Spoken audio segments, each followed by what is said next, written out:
Sa ngalan ng Ama at ng Anak at ng Espiritu Santo, Amen. ang pagpapala ng ating Panginoong Heso Kristo, ang pag-ibig ng Diyos Ama, at ang pakikipagkaisa ng Espiritu Santo, naway sumainyong lahat. At sumaiyo rin.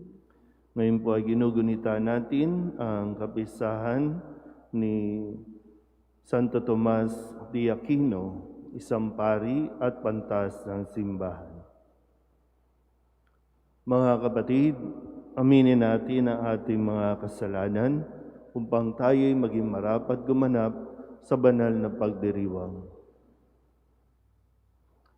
Inaamin ko sa makapangyarihang Diyos at sa inyo mga kapatid na lubha akong nagkasala sa isip, sa salita at sa gawa at sa aking pagkukulang. Kaya isinasamo ko sa mahal na Birheng Maria, sa lahat ng mga anghel at mga banal, at sa inyo mga kapatid, na ako'y panalangin sa Panginoong ating Diyos. Kawaan tayo ng makapangyarihang Diyos, patawarin tayo sa ating mga kasalanan, at patnubayan tayo sa buhay na walang hanggan. Amen. Panginoon, kaawaan mo kami. Panginoon, kaawaan mo kami. Kristo, kaawaan mo kami. Kristo, kaawaan mo kami. Panginoon, kaawaan mo kami. Panginoon, kaawaan mo kami. Manalangin tayo. Ama naming makapangyarihan, ginawa mong maging katangi-tangi si Santo Tomas sa pagiging uliran sa kabanalan at pagiging mahusay sa banal na karunungan. Ipagkaloob mong ang itinuro niya ay aming matutuhan at ang kanyang ginawa ay aming magampanan sa pamamagitan ni Jesucristo kasama ng Espiritu Santo magpasawalang hanggan. Amen.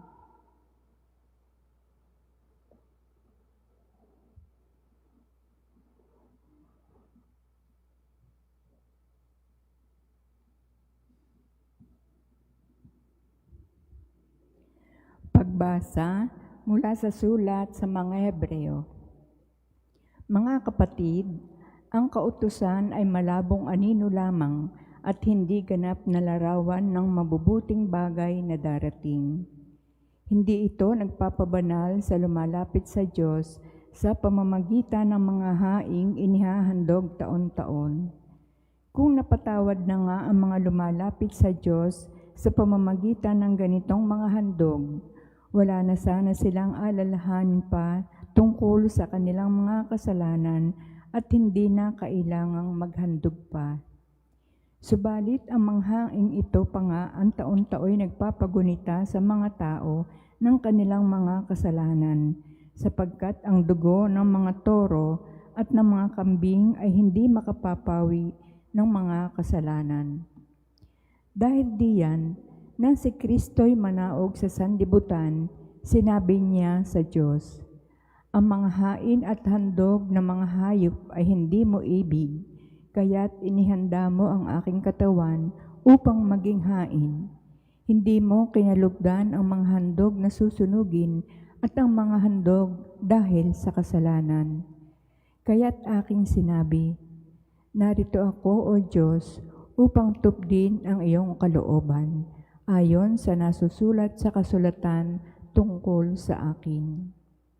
Sinabi muna niya, "Hindi mo inibig o kinalugdan ang mga hain at handog ng mga hayop, mga handog na susunugin at mga handog dahil sa kasalanan, bagamat ito'y inihahandog ayon sa kautusan."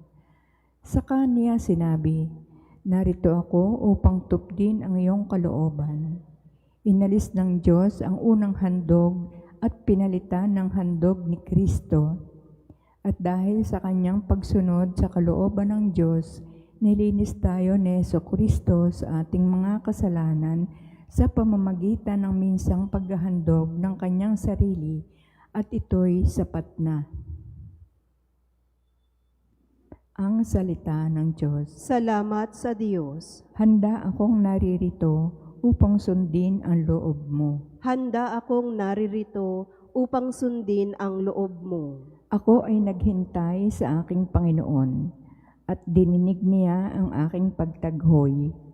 Tinuruan niya ako pagkatapos ng bagong awiting pampuri sa Diyos. Handa akong naririto upang sundin ang loob mo. Ang mga panghandog, pati mga hain at mga hayop na handang sunugin, hindi mo na ibig sa dambana dalhin upang iyong salay iyong patawarin.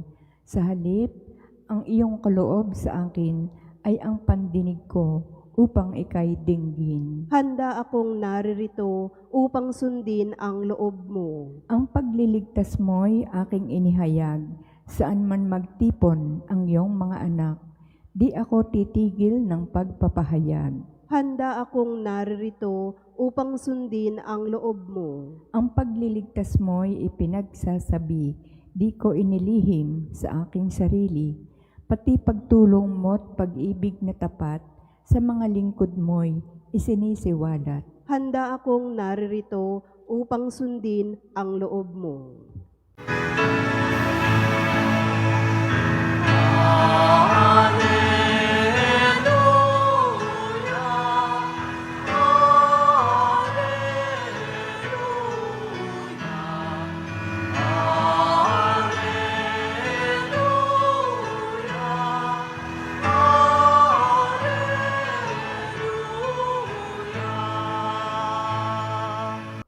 Sumainyo ang Panginoon. At sumaiyo rin.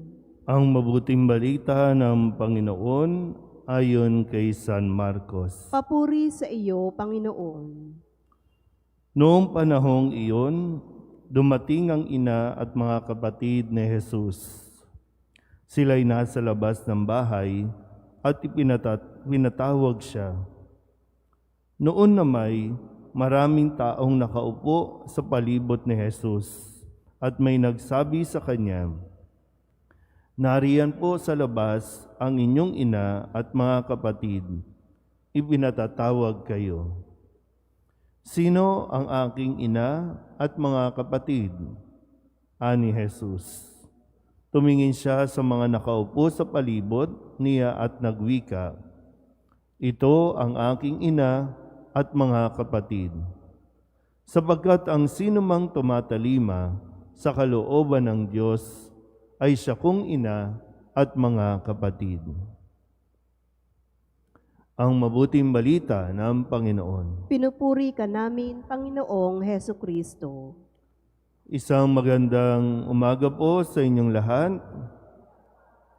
Ngayon po ay Martes ng ikatlong linggo sa karaniwang panahon at sa tulong ni Santo Tomas de Aquino na siyang naging haligi rin ng ating simbahan dahil sa kanyang karunungan, nawa ay atin pong maunawaan ang mensahe ng ating pong Panginoon sa araw na ito.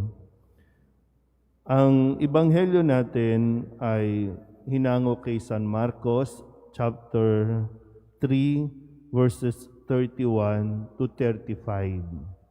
At kung babalikan po ninyo ito bago yung verse 31, yung kahapon, kung nakapagsimba po kayo kahapon, yung verses 22 to 30, ang kaganapan po dito ay, kumbaga, pinuntahan siya o dumating yung ilang mga iskriba at sinabing inaalihan ni Beelzebul, ang prinsipe ng demonyo, si Jesus, kung kaya't nakakagawa siya ng mga ganong mga pagpapagaling, pagpapalayas ng demonyo. No? Kaya lang niya nagagawa yan ay dahil kay Beelzebul. Ibig sabihin, sinasabihan siya na kampon ng demonyo. So kung may mga ganitong eksena, sino ang unang didepensa sa inyo? Kapag may mga ganito ng kaganapan, sino ang re-rest back? Sino ang magre-react? Pamilya. Kaya nga ngayon, sa kasunod na kwento, sa kasunod na bahagi ng kasulatan, sabi po dito, dumating ang kanyang ina at mga kapatid, nasa labas, at ipinatatawag siya. So, pwedeng ganun, no? Pwede natin, bakit ba dumating ang ina ni Jesus? Bakit dumating ang mga kasamahan pa niya? Para ba ipagtanggol siya? So, hindi natin alam ko pipigilan na ba nila si Jesus? Pagbabawalan na ba na itigil mo na nga yan? Kasi kung ano-anong pinagsasasabi sa iyo. Kasi yung sitwasyon, nasa loob pa sila Jesus, nagtuturo pa siya, at ang kanyang ina at mga kapatid ay nasa labas at gusto na siyang kunin. Pwedeng dahil para ipagtanggol, para protektahan. Pero si Jesus, malinaw sa kanya na kung ano ang misyon niya at kung ano ang dapat niyang gawin. Ipagpatuloy. No? Kaya nga hindi sa dapat panghinaan ng loob. At lalong-lalo na hindi pwedeng maging hadlang ang kanyang pamilya para magawa niya ang kanyang misyon. Kaya nawa, ang ganun din sa magandang mapagnilayan natin kung tayo ba bilang pamilya, kung meron tayo, bilang pamilya, tayo ba ay nakakatulong na mapalakas ang loob ng ating pong pwedeng anak o ng kapatid? Kasi ang kailangan, suporta na mapapalakas mo ang kalooban, mapapatibay mo ang kanilang, kumbaga yung damdamin, kaysa doon sa yung akala natin, gusto lang natin talagang protektahan. Gusto natin protektahan, gusto nating ilayo mula sa mga hindi magagandang sinasabi ng mga tao. No? Ganun ang akala nating makakabuti o makakatulong sa miyembro ng ating pamilya. Pero dito, pinapakita sa atin ni Jesus na ang kailangan lang talaga ay yung unang-una na ang maniniwala sa iyo ay ang iyong pamilya. Kasi sila naman talaga ang nakakakilala sa iyo. Importante kasi din yung meron kang backup, yung meron kang suporta talaga para matapos mo o maipagpatuloy mo. Kasi napakadali naman talagang i-pull out. Halika na nga dito, huwag ka na dyan. At ang pwede pa sabihin pati kami nadadamay sa iyo. Kaya tuloy, hindi na-achieve ng isang tao yung full potential niya o kaya naman hindi niya nararating yung destinasyon na dapat niyang mapuntahan dahil lamang mayroong mga overprotective family na pag inisip mo, kapakanan ba talaga nung miyembro? Kapakanan ba talaga ng pamilya ang iniisip? O yung kapakanan din nila na baka nasisira din ang kanilang pangalan, nadadamay sila, kaya gustong patigilin si Jesus? Sa tingin niya ba?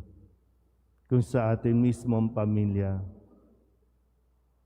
nakakatulong ba tayo para, sige lang, tuloy ang laban. Sige, tuloy. Kung sinasabihan ka ng mga kung ano-ano na umaabot sa puntong kampon ka ng demonyo, nandito kami, iyong pamilya, kilala ka namin, alam namin kung sino ka at kung ano ang hangarin mo, kaya tuloy mo lang yan.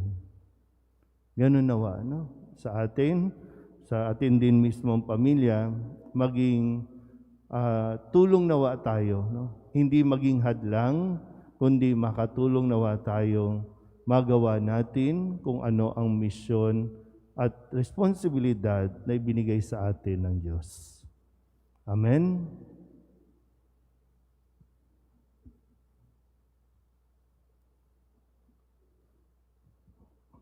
Ang mensahe ng kaligtasan ni Jesus at ng kanyang buhay ang ating pamantayan ng paghahanap sa kalooban ng Diyos. Manalangin tayo sa ating Diyos Ama upang tumalima at mamuhay tayo sa kanyang mga aral. Ang ating pong itutugon, Panginoon, dinggin mo ang aming panalangin. Panginoon, dinggin mo ang aming panalangin.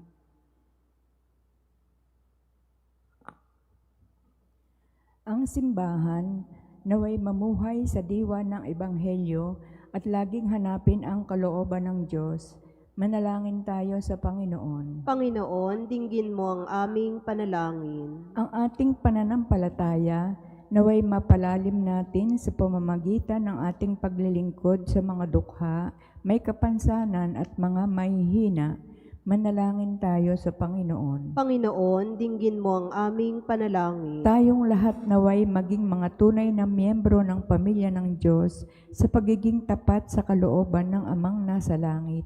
Manalangin tayo sa Panginoon. Panginoon, dinggin mo ang aming panalangin. Ang salita ng Diyos naway gawin nating buhay sa pamamagitan ng pagsasabuhay nito sa lahat ng pagkakataon.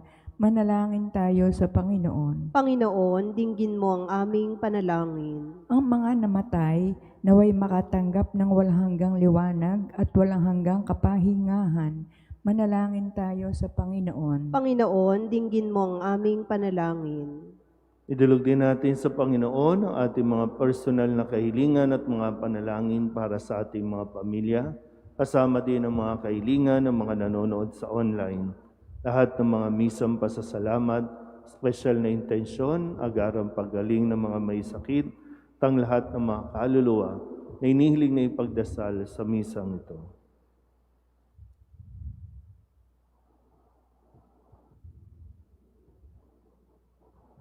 Ang lahat ng ito inihiling namin sa ngalan ni Kristong aming Panginoon. Amen.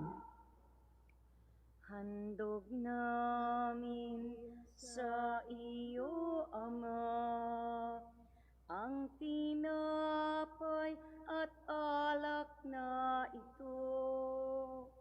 Handog ng bayang umaasa, sumasamba, nagmamahal sa iyo.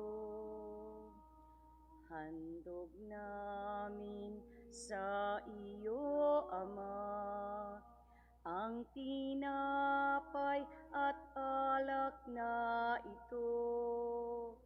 Handog ng bayang umaasa, sumasamba't nagmamahal sa iyo. Manalangin kayo mga kabatid upang paghahain natin ay kalugdan ng Diyos Amang makapangyarihan. Tanggapin nawa ng Panginoon itong paghahain sa iyong mga kamay, sa kapurihan niya at karangalan sa ating kapakinabangan at sa buong sambayanan niyang banal. Ama naming lumikha, ang paghahain namin ngayong si Santo Tomas ay ginugunita, ay kalugdan mo nawa, at bilang tugon sa kanyang itinurong kaalaman, ikaw ngayon ay aming pinupuri at pinasasalamatan sa pamamagitan ni Jesucristo kasama ng Espiritu Santo magpasawalang hanggan. Amen. Sumainyo ang Panginoon. At sumaiyo rin. Itaas sa Diyos ang inyong puso at diwa. Itinaas na namin sa Panginoon. Pasalamatan natin ang Panginoong ating Diyos. Marapat na siya ay pasalamatan. Ama naming makapangyarihan, tunay ngang marapat na ikaw ay aming pasalamatan sa pamamagitan ni Jesucristo na aming Panginoon.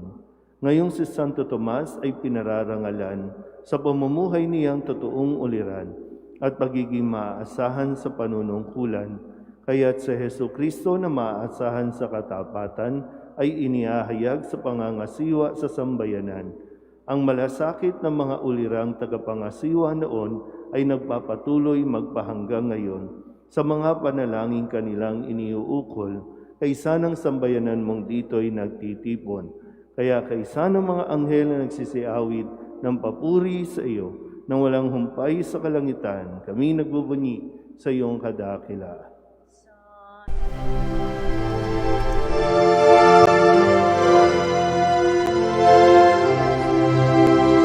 Santo, Santo, Santo, Panginoong Diyos makapangyarihan, napupuno ang langit at lupa ng kalwalhatian mo. Hosana sa kaitaasan, pinagpapalain palang naparirito sa ngalan ng Panginoon. Hosana sa kaitaasan.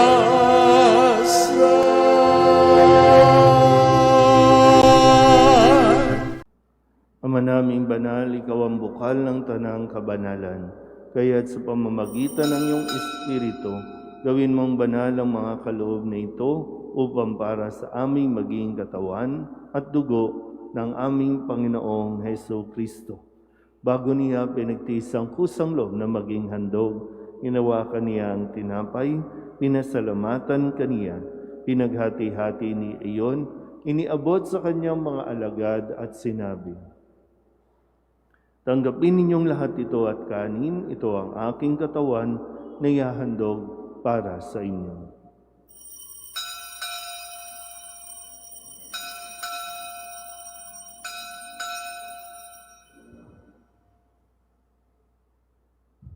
Kaya hindi naman nung matapos ang hapunan, hinawakan niya ang kalis, muli kaniyang pinasalamatan. Iniabot niya ang kalis sa kanyang mga alagad at sinabi, "Tanggapin ninyong lahat ito at inumin.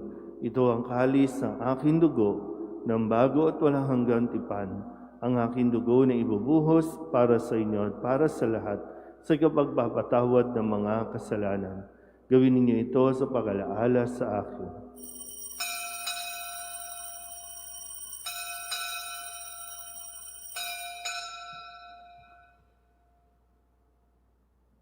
Ipagbunyi natin ang misteryo ng pananampalataya. Si Kristo'y namatay, si Kristo'y nabuhay, si Kristo'y babalik sa wakas ng panahon. Ama, ginagawa namin ngayon ang pag-alaala sa pagkamatay at muling pagkabuhay ng iyong anak.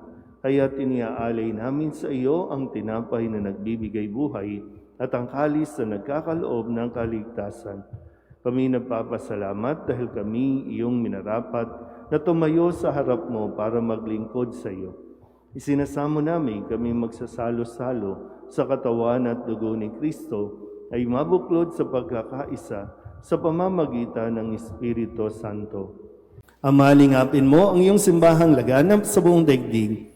Puspusin mo kami sa pag-ibig kay San Leon na aming Papa at ni Jose na aming Obispo at ng Tanang Kaparian. Alalahanin mo rin ang mga kapatid namin na himlay na may pag-asang sila'y muling mabubuhay, gayon din ang lahat ng mga pumanaw. Kawaan mo sila at patuloyin sa iyong kaliwanagan. Kawaan mo at pagintapating kaming lahat na makasalo sa iyong buhay na walang wakas. Kaysa ng mahal na Birhen Maria na ina ng Diyos, ng kabiyak ng puso niyang San Jose, kaysa ng mga apostol at ng lahat ng mga banal na namuhay dito sa daigdig ng kalugod-lugod sa iyo, may pagdiwang nawa namin ng pagpupuri sa ikararangal mo sa pamamagitan ng iyong anak na aming Panginoong Heso Kristo. Sa pamamagitan ni Kristo, kasama niya at sa Kanya, ang lahat ng parangal at papuri ay sa iyo, Diyos Amang makapangyarihan, kasama ng Espiritu Santo, magpasawalang hanggan. Amen. Amen. Amen. Sa tagubilin ng manakagagaling na utos at turo ni Jesus, na Panginoon natin at Diyos, ipahayag natin ang lakas loob.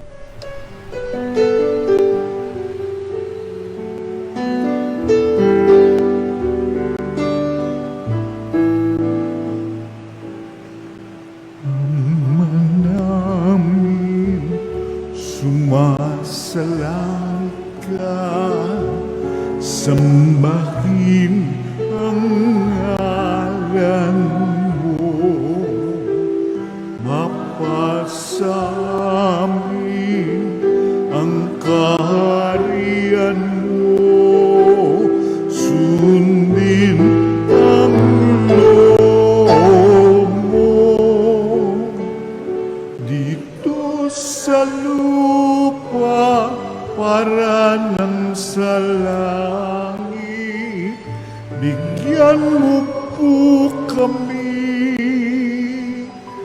ngayon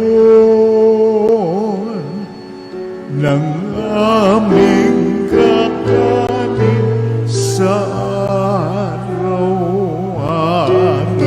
at patawarin mo kami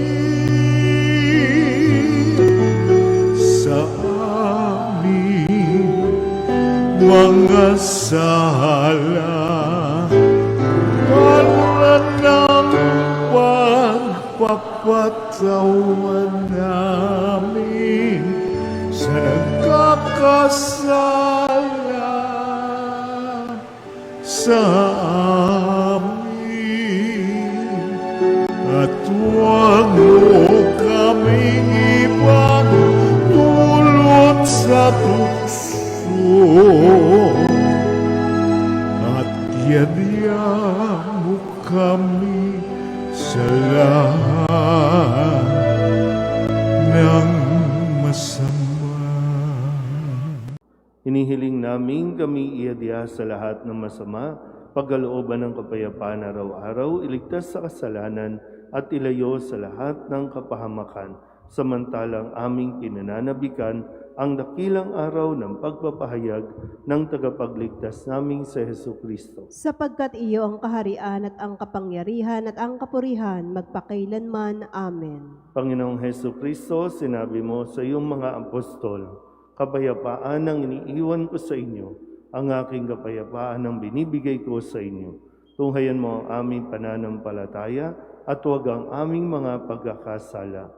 Pagkalooban mo kami ng kapayapaan at pagkakaisa ayon sa iyong kalooban, kasama ng Espiritu Santo, magpasawalang hanggan. Amen. Ang kapayapaan ng Panginoon ay laging sumainyo. At sumaiyo rin. Magbigayan tayo ng kapayapaan sa isa't isa.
Ito ang kordero ng Diyos. Ito ang nag-aalis ng kasalanan ng sanlibutan. Mapalad ang mga inaanyayahan sa kanyang piging. Panginoon, hindi ako karapat-dapat na magpatuloy sa iyo. Ngunit sa isang salita mo lamang ay gagaling na ako.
Manalangin tayo. Ama naming mapagmahal, kaming nagsalo-salo sa bumubuhay na pagkain si Kristo, ay paturuan mo sa gurong si Kristo upang sa paggunita namin kay Santo Tomas de Aquino, kami matuto ng maaasahang katotohanan mo at sa pag-ibig ay magampanan namin ito sa pamamagitan din ni Jesucristo, kasama ng Espiritu Santo, magpasawalang hanggan. Amen. Sumainyo ang Panginoon. At sumaiyo rin. At pagpalain kayo ng makapangyarihang Diyos, Ama at Anak, at Espiritu Santo. Amen. Tapos sa banal na misa, humayo tayo sa kapayapaan ni Kristo. Salamat sa Diyos. Magandang umaga po.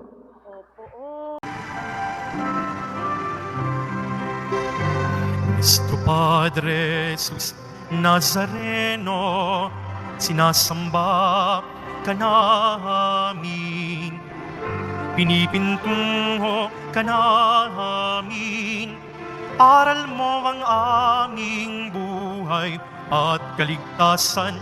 Nuestro Padre Jesus Nazareno, iligtas mo kami sa kasalanan. Ang krus mong kinamatayan ay sagisag ng aming kaligtasan. Nuestro Padre Jesus Nazareno, dinarangal ka na amin.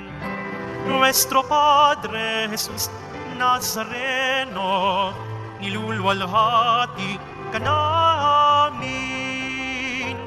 Nuestro Padre Jesus Nazareno, dinarangal ka na amin. Nuestro Padre Jesus Nazareno, nilulwalhati ka namin.